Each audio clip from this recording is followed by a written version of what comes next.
So what kind of coffee are you making? Starbucks coffee. Do you like Starbucks? I love Starbucks coffee. Do you prefer it at home or? Yeah, I like it at home. I have to have my coffee in the morning.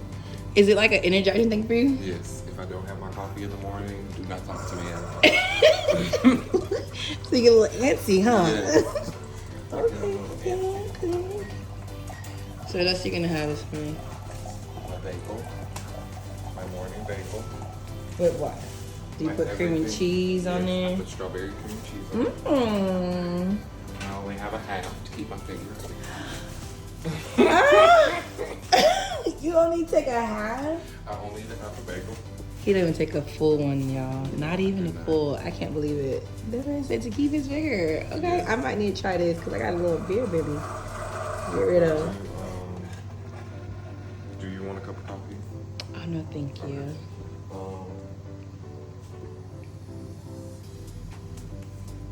What is your comfort zone in your home when you wake up? Like, what is the things that you like to do? So I first wake up in the morning and I like to have my coffee. I like to have my bagel. I like to listen to my TD Jakes for inspiration. Those are kind of like the first things I like to do in the morning.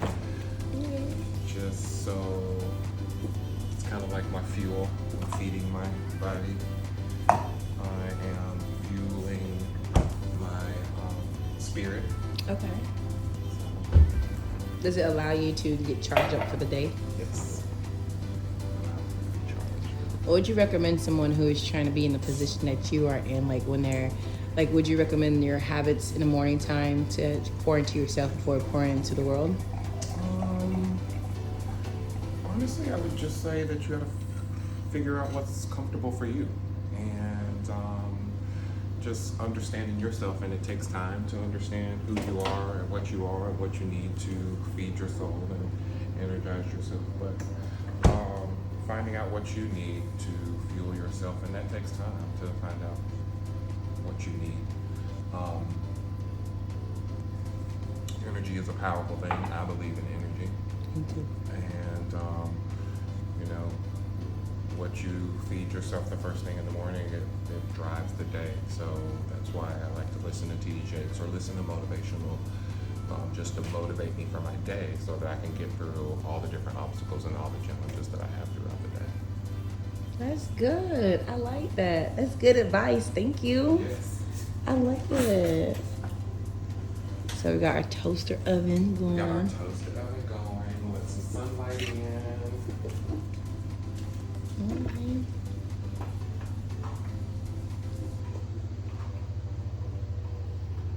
To go in your back porch area or in your front porch?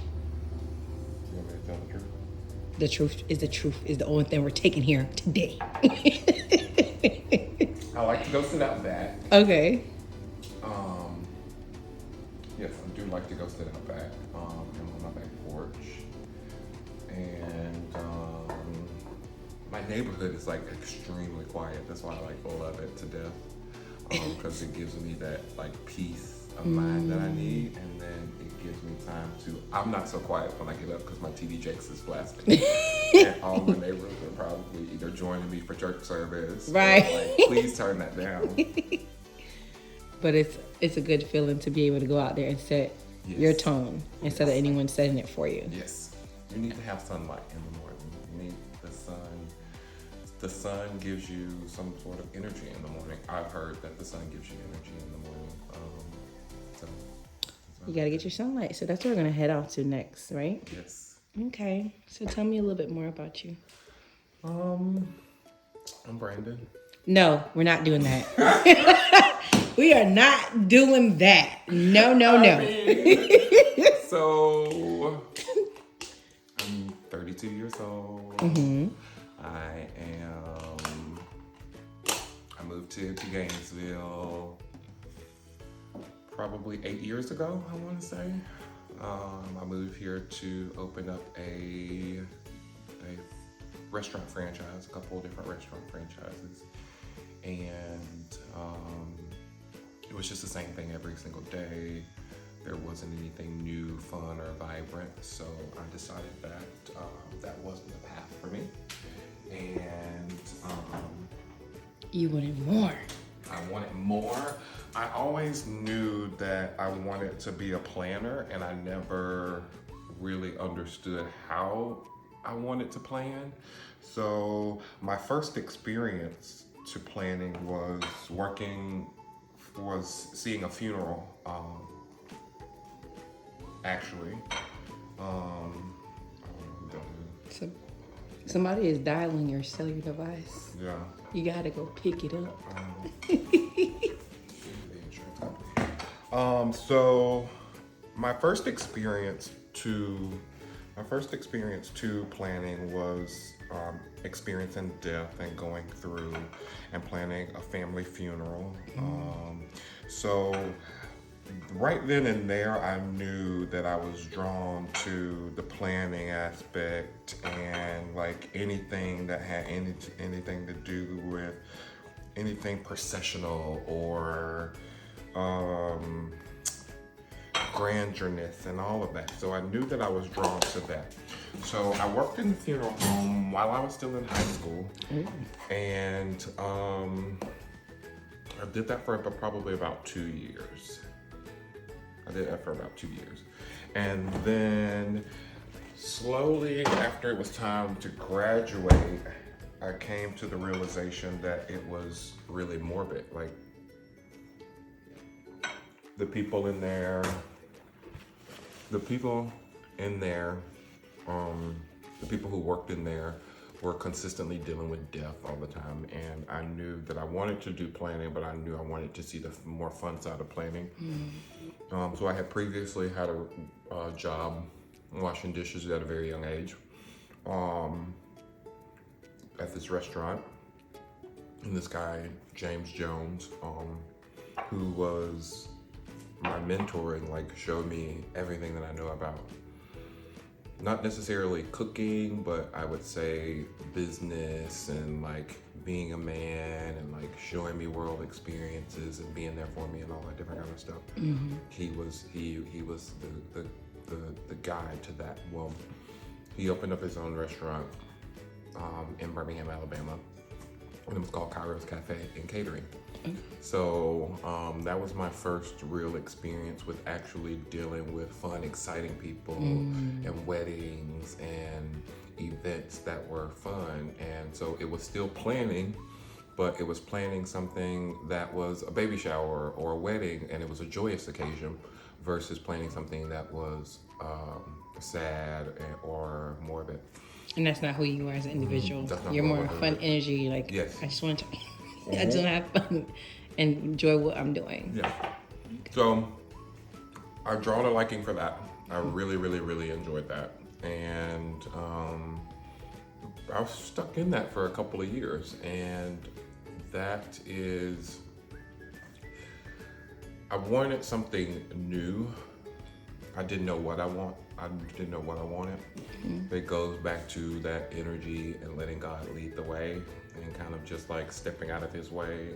And I didn't understand that until I would probably say a couple of years back, just from everything that's happened in the past 3 years with me owning my own business and all that different kind of stuff. I really did truly understand how to step back and how to let go. And I stepped out of the way, and a door opened for me to move to Gainesville to open up some restaurant franchises. And that didn't work out for me, so I had an opportunity to go and work for a catering company in town. And it was on a completely different level than what I was used to in Birmingham. It was more fast-paced, it was every day. It was multiple events. We would have 5 and 6 events going out in one day. So it was the event world on a completely different level, and I'm like, this is what I want. Like, this is what I want to do. It like hit me like a ton of bricks. So I was stuck in that for a couple of years, just working for people. But I still always knew in the back of my head that I always wanted to do my own thing. And I didn't really know like what that looked like or how that was going to happen or any of it. And my while I was working in the catering and event planning industry here in Gainesville, I came into an interaction with someone who's my business partner right now, who invested in me and pretty much opened the door to my dreams, really, you know. And here we are on the way to building. Look at that. I feel like I want to sit down. All right, let's go outside. Let's go outside, okay? Yeah, let's go outside. How does childhood plays a part in your life now? My childhood, I would say, was very interesting. I grew up in a single-family home where my mom was the backbone of the household, and me and my brother. And she had both of my grandmothers there to assist her and help her in anything that she needed, and to help her with raising us as well. But still, you know, I grew up in a single family home. So I was used to that grind, that hard work, and, you know, seeing her just do everything that she could to make sure that we had everything that we needed. And not necessarily needed, but everything that we needed and wanted, you know, and more. I just saw her do that. So I was brought up in that environment. And my grandmother was a very powerful person in my life, because she would always tell me, which were dangerous words, that you could do anything that you put your mind to. And I pretty much lived my life from like 11 on, like just in my head, anything that you could do, I mean, anything that you put your mind to, you can do. And so those words, I would say, were the foundation of like who I am today and how I am here today. Because as I grew up and as I went through life, everything that I did, everything that I put myself into, every opportunity that I had, I always would go back to those words. You could do anything that you put your mind to. So in the back of my head, I knew, okay, I want a business, I can have a business. Only thing I gotta do is just put my mind to it to make it happen. So, yeah, that's pretty much, you know. Let's talk about your mommy. My Let's talk mommy? about your mom. Mom, I mean, okay. Like, cause you say you like to cater. Was your mom someone who catered to you guys in your family? Yes. Wise? Yes. Do you My feel like family are extremely great cooks. So this is where you learn how to cook? Yeah, so my family is extremely great cooks, and you know, we would always have large parties and large gatherings where all the family would come together. I mean, they still even do it to this day, where they, you know, all come together and enjoy each other's company. And so that's the environment that I grew up around. So I was used to large groups and large parties and planning different things and barbecues and cookouts and all of that. So, you know, mom is a great cook. Mom is a great leader. We still talk every single day, at least 3 or 4 times a day. I mean, we talk on the telephone. Yes. And I've been gone away from Birmingham for 8 years now, like I said, and I couldn't tell you within that 8 years that we didn't talk on the telephone every single day. Like, so, I mean, and a lot of that goes back to, you know, being raised and everything that she had to do and the struggle that she had to go through to make sure that we had everything that we needed and everything that we wanted. And so I don't necessarily feel like I owe her anything. I just, I guess it's like a respect thing. And, and like, you know, you love me so much to where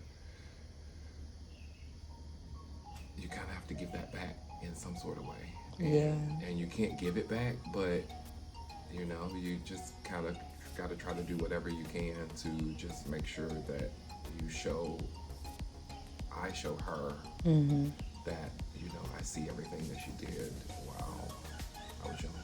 I love that. I love that. Yeah. So when it comes down to your mom and you say you guys struggle, what are some of the struggles you guys dealt with, like growing up as a child? You know, just Things you care to share. I mean, just being raised in a single family home, you know, where mom is out and she's the only income in the household. I mean, I'm pretty sure a lot of people in the world have went through that struggle where there's not two incomes coming in the household. And I wouldn't necessarily say it was a struggle because I didn't want for anything. Like, I was fed with a golden spoon. But now being older and looking back on certain things, I just understand a lot more because I'm going through that same situation. I don't have kids necessarily, but I have a business that I have to support. And sometimes it becomes a struggle and it becomes a burden, but I have to fight through it. And I can fight through it because I saw her fight through raising us. So I wouldn't necessarily say that there was any kind of struggle whatsoever because she worked and she worked really hard, and then she also had my grandparents too, who were there and did anything and everything that we wanted as well, you know. So if mama wasn't giving it to you, then you know you could turn around and you can ask grandma, and she was gonna go out and she was gonna make it happen. So, So would you say you were spoiled? yes, I was spoiled. My grandmother is. My mom tells me that my grandmother is where I get my bouginess from because she was very bougie. So I remember one Christmas I wanted a motor scooter, and I really didn't want a motor scooter, but I saw a motor scooter on TV, or I saw somebody with a motor scooter or whatever, and I asked for a motor scooter, and I mean, I didn't even think about it anymore. And I wake up on Christmas and there's a motor scooter sitting in the up under the Christmas tree. I mean, just little bitty things like that. So I wouldn't say that we struggled at all. I mean, my cousin always says that, you know, you didn't want for anything and you had a silver spoon in your mouth. So, but growing up now, I would say that I understand it more. I understand the life dynamic a little bit more. I understand life a little bit more. So, yeah. That's good. I like that. So what would you think, like, when it comes down to your grandparents? What roles does your grandparents plays in your life? Because you mentioned that your grandparents were a huge part of your life, as well as your mom. Yes. So when your mom was at work, how was it at grandma and grandpa house? So every weekend, every Friday, and every summer, every time that we were not going to school, every time that me and my brother were not going to school, we were at my grandparents' house. And my great grandmother and my grandmother both lived together. Okay. So, in the home that my mom actually lives in right now, so it's a family home that's like passed down through generation. But so there's a running joke in my family where my mom used to drop us off on the weekend, and sometimes my grandmother would come and be waiting for us, like when the bus dropped us off. My grandmother would be waiting for us to take us over to her home as well. But there's a running joke that my mom would drop us off and she would like peel off in the driveway, leaving for the weekend, or leaving for the summer. So yeah, that's what they played a huge role in our lives. You know, anytime that we weren't in school, like I said, we were over at my grandparents' house. Anything and everything that we ever wanted, like, they provided for us. I think just because we were there, you know, and we were there with them. So. Do you feel like, did you have cousins come over during those weekends? No, not Or really. was it mainly you and your brother? Just mainly me and my brother. We would have times where all of our cousins would get together, you know, here and there, but not really. It was just, for the most part, me and my brother were spending every single weekend over at my grandparents' house. And me and my brother, we enjoyed it. We loved it a lot because it was like we was going to Disney World when it was time to Oh, go over to grandmother's house. Like, yeah. so you So, had a pretty good childhood. yeah. That's amazing. You got Yes. good memories. Yes. Now you mentioned something. Go ahead and eat your bagel. I'm not stopping you. I don't let your Okay. bagel get cold. So you mentioned something about the workplace. You Okay. said you could see a similarity between what your mom went through and it helps you push through it in the workplace. What would you say are the harder things that you have to deal with in the workplace? Like things that make you want to pull out your hair sometimes, or stuff that makes you like, okay, today I need to reset myself completely. I see being a leader and being a parent has similar qualities. Um, so I would probably say that's my number one thing. Juggling multiple tasks. Um, like juggling getting the kids to school and juggling managing the business from my end and then also managing my employees and feeding them and loving them and caring for them. You know, all of those are a big task for one person. For my business partner is involved in the business, but he kind of takes a backseat role. So I am the face, I am the founder, and it could be a struggle sometimes, just learning how to navigate. And I can see, now that I'm older, I can see how my mom had to navigate, to make sure that everything was taken care of and that we had food on the table and we had clothes on our backs and shoes on our feet and all of that, all of that kind of plays similar roles. So, What would you recommend someone who is in a company or who is in a multi-million company at the moment? What would you recommend them if they're struggling, like how to reset yourself or balance yourself to get back to the beginning or something where they feel like the passion is still there? I would say that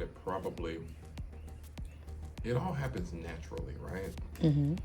So if you're the type of person, I feel like anybody that is in business or is a leader has this innate ability to want good for themselves. And they're not going to give up and they're determined. So a lot of that plays into when you go through your hard moments, you have to be able to fall back on that, right? You have to be able to fall back on, I'm in this for a reason. I have a goal. There's an end to this. And that's where my spirituality and my sessions with TD Jakes come in the morning. It gives me fuel to get me through the day, regardless of what I'm going through on paper or what I'm going through in my bank account or what I'm going through with individuals or what I'm going through with employees. That gives me the energy that I need to get through the day and to conquer anything and everything. So that's what I use for myself, making sure that the first thing that I do in the morning is I feed myself with a word. And sometimes that word's spot on for the day because throughout the day, what I heard that morning, I see it in my life in little bitty bits and pieces. So that's also powerful too. And it just reassures you that, okay, there is an end to this. Correct. So you're planting your seeds now for the final results that you're wanting. You're continuously planting seeds. You never stop. Every day you're planting seeds. You don't just it's not just one seed that you're planting or that you're sowing. You consistently plant seeds every single day. Now, watering those seeds is the hard part. So what would you consider as what would you consider something as watering a seed? Like what is something that you watering a seed is going back to that last question, being motivated, being energetic, being loving and caring and enjoying what you do is watering that seed. Not giving up, even though, you're going through a tough time or if it's hard for you or whatever, not giving up and continuously going. pushing those obstacles out of your way, pushing those mountains out of your way, and just going. Pretty much, I would say. Just Like watering those seeds. So there you have it, you guys. That's how you water your seeds. Get some plants.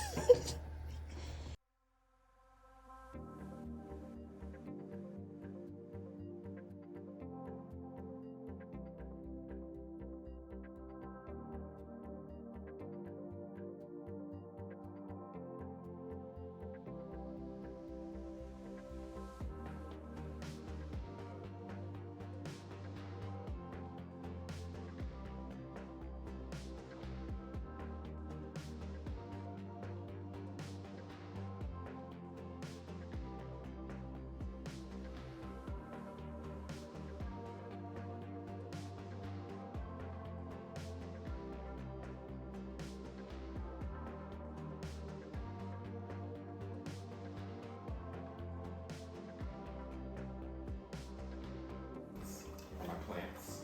Okay. And I just saved them and used it for fertilizer.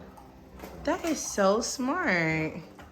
There you have it. How to fertilize your plants. Yes. Use some coffee beans. Yes, compost. Listen, Don't he throw it taught away. you. Don't forget Branden taught you I that. taught you that. 2 or 3 cups a day. 2 or 3 cups a day of coffee. Do you guys think that's okay for Branden? Branden said it's okay, so what we're doing. If you want me to be energetic and go. Listen, I'm here for it. What does your coffee cup say in the back? Want to hear a joke? Want to hear a joke? Want to hear a joke? Decaf. I'm done. Super cute. Red, to match the red. You know? Red's the color. I'm here for it.